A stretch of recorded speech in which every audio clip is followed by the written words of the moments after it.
Hello. Thanks for visiting my reading room. I'm Nancy, reader and tutor, and this is my labor of love. I'm very passionate about reading aloud. I'm also a small business owner of West Coast Polar Ice, Italian ice and frozen specialties. You can visit my Instagram page, Icy Scoops, or our Facebook page, West Coast Polar Ice, to get a hold of me. I am a huge advocate for reading aloud on a regular basis. Our country needs strong, fluent readers with great critical thinking skills now more than ever. My mission is to build a love for reading cover to cover, one book at a time.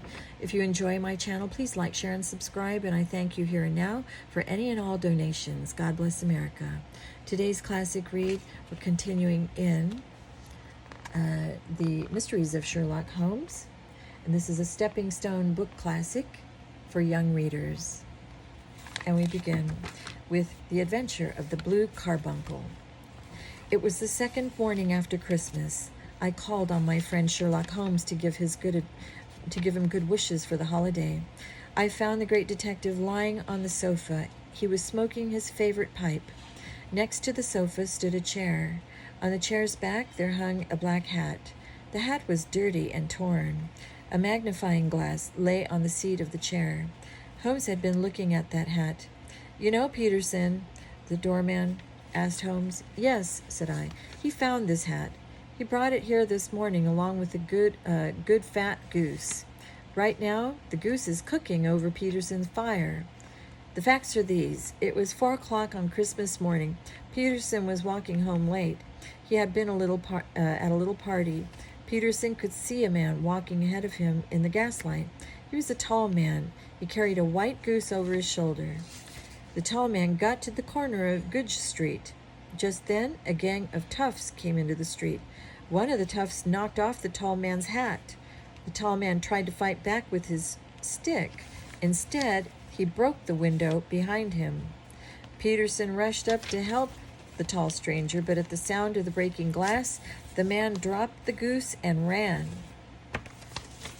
Here's a picture of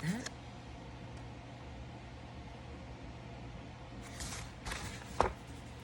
The gang of roughs ran away too, so Peterson was left with the goose and this hat. "Which surely he gave back to the owner?" I asked.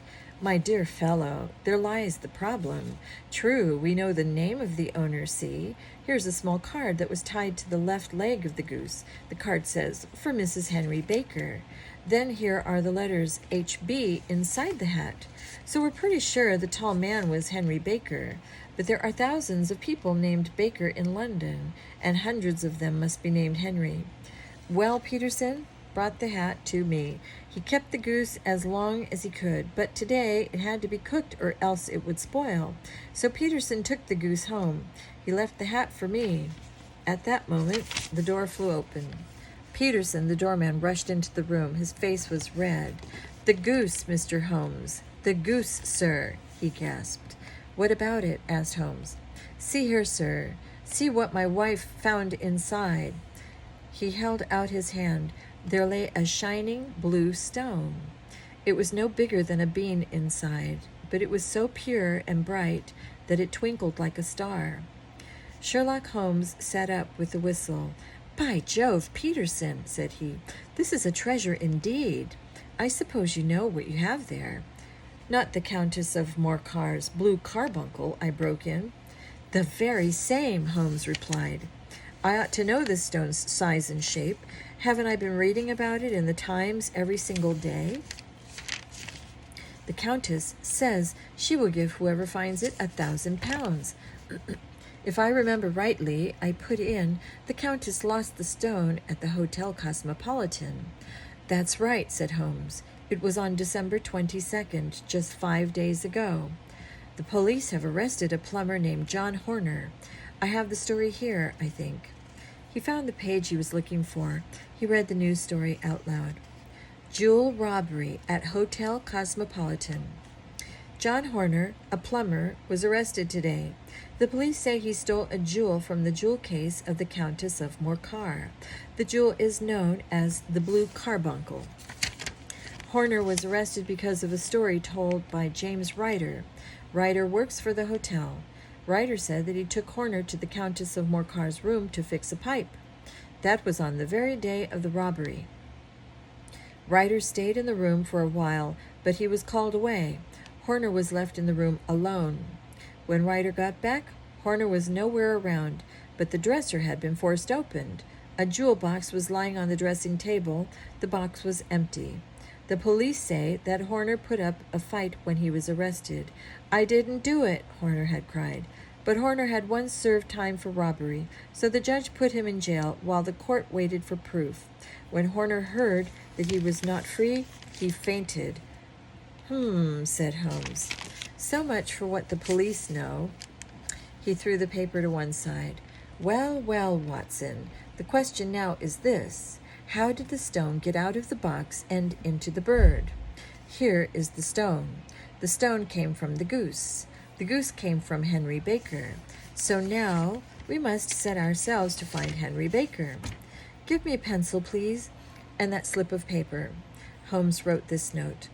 Found, at the corner of Goodge Street, a goose and a black felt hat.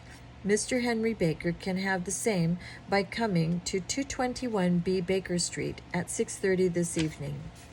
There, that's clear. Holmes handed the paper to the doorman.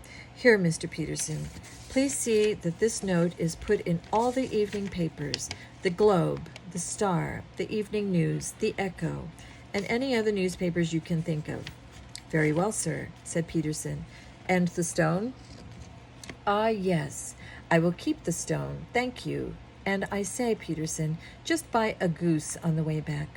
We must have another bird to take the place of the one your family is now eating. After Peterson left, Holmes picked up the stone. He held it against the light. It's a bonny thing, he said. Just see how it glints and sparkles. Of course it makes crimes happen. Every good stone does. Do you think this man Horner took the stone? I asked. I cannot tell, replied Holmes. What about Henry Baker? I went on. I think Henry Baker probably had nothing to do with it, Holmes said, but I shall find out for sure as soon as Henry Baker answers my ad. Until then, I can do nothing.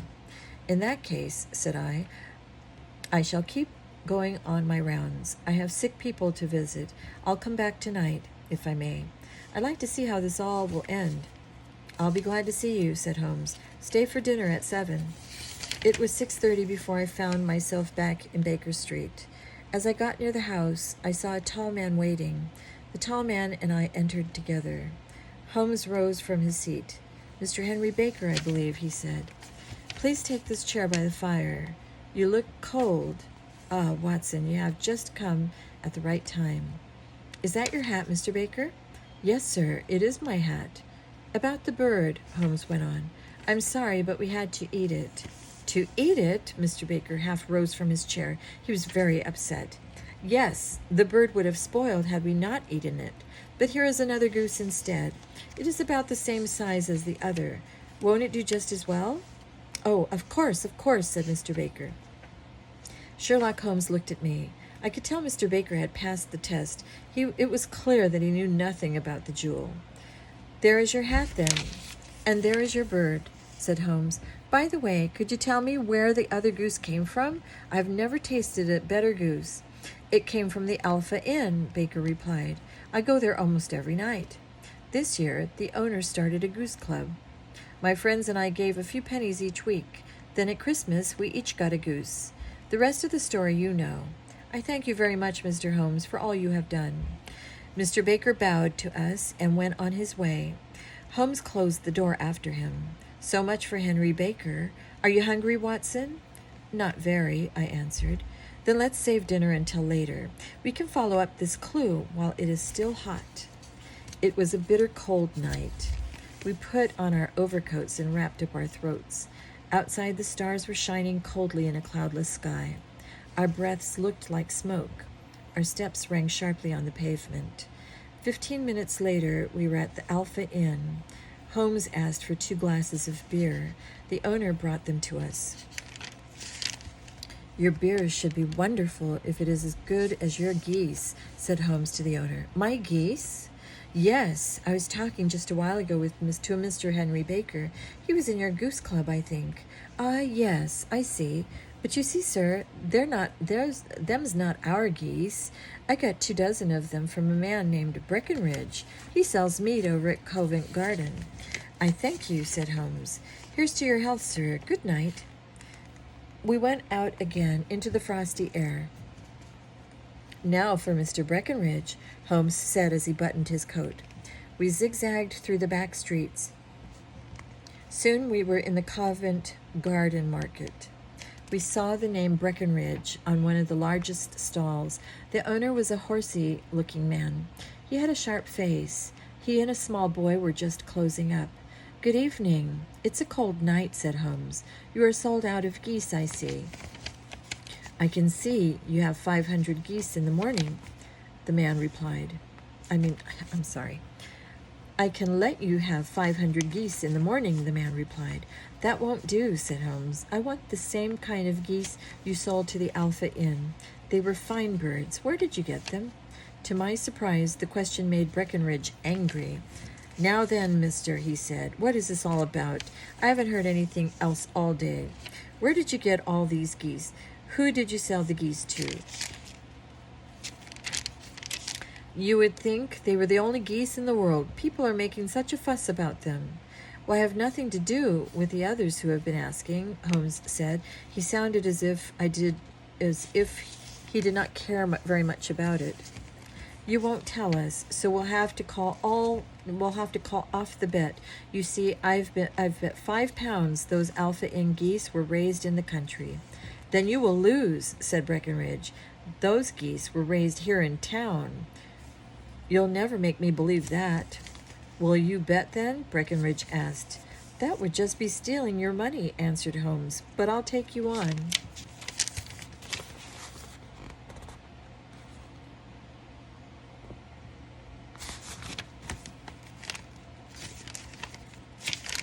Breckenridge laughed. He called the small boy to his side. Bring me the books, Bill, said he. Now then, Mr. Know-it-all, he went on. You see this little book? This is the list of folks from whom I buy. The numbers tell me where to find them in the big book. See this page? It's in black ink. Those are my country goose raisers. See this list in red? Those are my town people. Now, look at that third name. Just read it to me.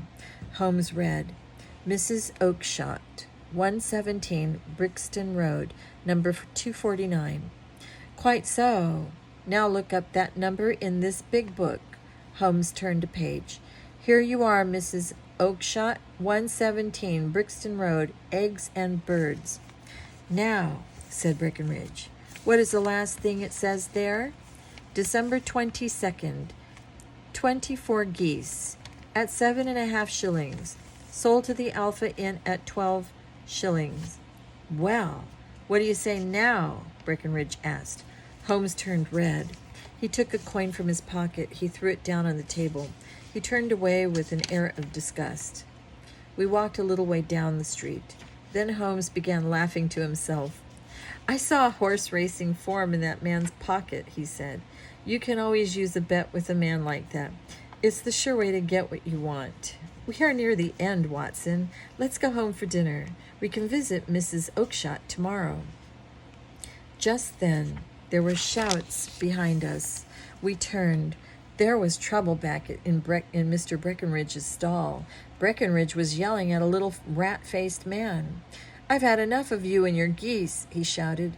I wish you were all dead. Get away or I'll set the dog on you. Get out. Get out.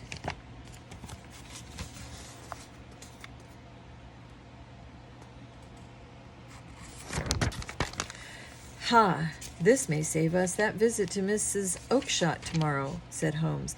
Come, Watson, let's see who this fellow is. Holmes and I walked fast. Soon we were right behind the little man. Holmes touched the man's back. He jumped. His face turned white. Who are you? What do you want? He cried. Excuse me, said Holmes, but I couldn't help hearing your questions about the geese. I believe I can help you. Who are you, and how can you know anything of this? My name is Sherlock Holmes. It is my business to know things. I know you're looking for a goose. The goose was grown by a Mrs. Oakshott, who was then sold to Breckenridge. He in turn sold the goose to the Alpha Inn. The owner of the Alpha sold the goose to Mr. Henry Baker. Oh, sir, you're just the person I need, the little man cried. In that case, come over to my place, said Holmes. It's better to be warm while we talk. Before we go, will you tell me your name? The man looked to one side. John Robinson, he said. No, the real name, Holmes said sweetly. Red spots came into the man's white face. Well then, said he, my real name is James Ryder. That's right, said Holmes. You work at the Hotel Cosmopolitan. Step into this cab, Mr. Ryder. I shall soon be able to tell you everything you want to know. The little man looked at Holmes. He was not sure if this was wonderful or terrible.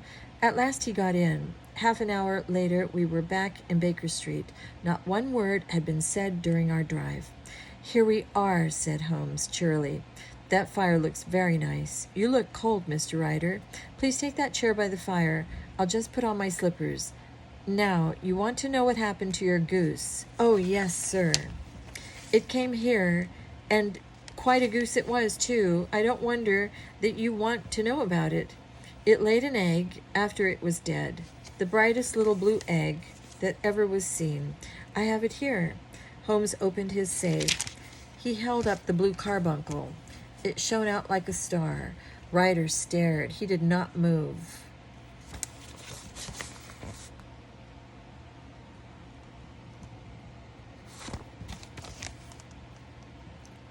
The game's up, Ryder, said Holmes quietly.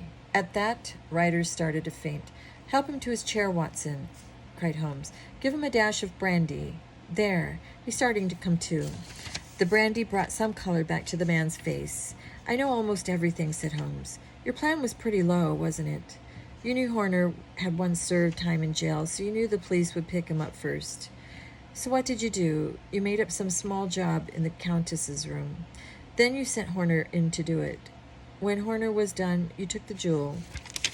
Then you called the police. Then you... Ryder threw himself on the rug. Don't turn me in, he begged. I've never done wrong before.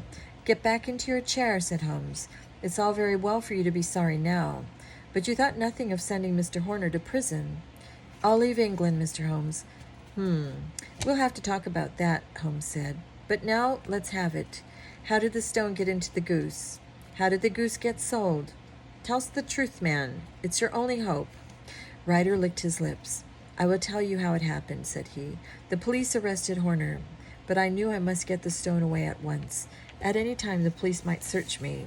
There was no safe place in the hotel, so I made for my sister's place. She is married to a man named Oakshott. She raises geese for market. All the way to my sister's, I thought every man I met was a policeman. It was a cold night, but sweat was running down my face. My sister said I looked sick. I took my pipe and went out into the yard. I wondered what would be the best to do. I made up my mind to go to Kilburn. I knew a man there, name of Maudsley. He went to the bad and has just served time. I knew Maudsley could help me sell the jewel. But how could I be safe? The police might stop me at any moment. They would find the stone on me. I stood looking down at the geese. Then the idea came to me. My sister had promised me the pick of her geese for my Christmas present. I would have my goose now, and that's how I would carry the stone to Kilburn. I caught one of the geese. It was a fine big white one with a bar on its tail. I took it to the back of the yard. I opened its beak.